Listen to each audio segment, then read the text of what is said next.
Un singe ouvrit la cage et libéra tous les tigres. Le dompteur se baignait et, en ouvrant les yeux, vit un tigre assis juste à côté de lui. D'effrayeur, il se recroquevilla dans la baignoire. Le tigre voulait aussi y entrer. Le dompteur utilisa la mousse pour lui masquer la vue, aveugla le tigre et s'enfuit de la salle de bain. Mais en ouvrant la porte, il resta paralysé. Dehors, c'était rempli de tigres. Désespéré, il courut en étage, mais un autre tigre se jeta sur lui.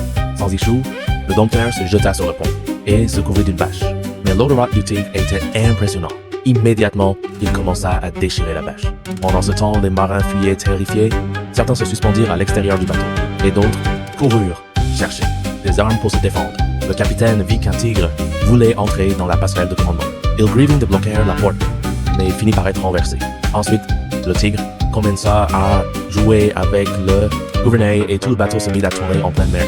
À ce moment-là, le dompteur entra dans la cabine par une fenêtre. Les marins exigèrent qu'il contrôle les tigres et le poussèrent dehors. Le tigre se jeta immédiatement sur lui. Le dompteur, terrifié, se glissa à l'intérieur d'un tonneau. Le tigre se coucha juste au-dessus. Il lui chatouilla les pattes, mais ne réussit pas à le faire fuir. N'ayant pas d'autre choix, il brûla le derrière du tigre. Ce fut le seul moyen de le faire fuir, alors il s'échappa en roulant dans le tonneau et se réfugia dans une cage. Mais avant de pouvoir se reposer, un autre homme lui exigea de dompter les tigres et le poussa hors de la cage. La vérité était qu'il n'avait pas le courage de les affronter. Au moment le plus critique, un hélicoptère apparut. Le maître du dompteur descendit du ciel. Tous pensèrent qu'en fait, les secours arrivaient, mais les tigres se ruèrent sur lui. Avant qu'il ne puisse faire quoi que ce soit, ils lui attrapèrent le pantalon et commencèrent à le mordre avec fureur. Terrorisé, il remonta par la corde et retourna dans l'hélicoptère, laissant tout le monde à son sort.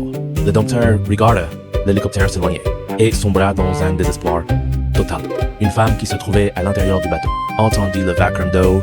Comme la porte était bloquée, elle sortit par la fenêtre. Mais un tigre la découvrit immédiatement. Un marin courut la sauver et se battit avec le tigre, mais il ne faisait pas le poids face à l'animal. La femme se précipita pour aider. Quand le marin se retourna, il fut complètement surpris. La femme était en train de caresser le tigre avec tendresse et les tigres se comportaient avec elle, comme s'ils étaient des chats domestiques.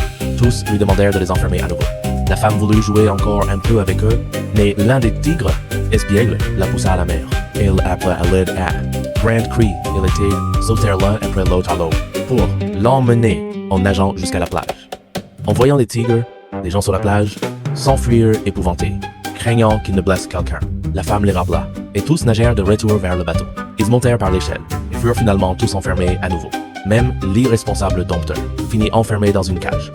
Le capitaine avait été si terrifié qu'il décida d'envoyer les tigres et le singe directement au cirque.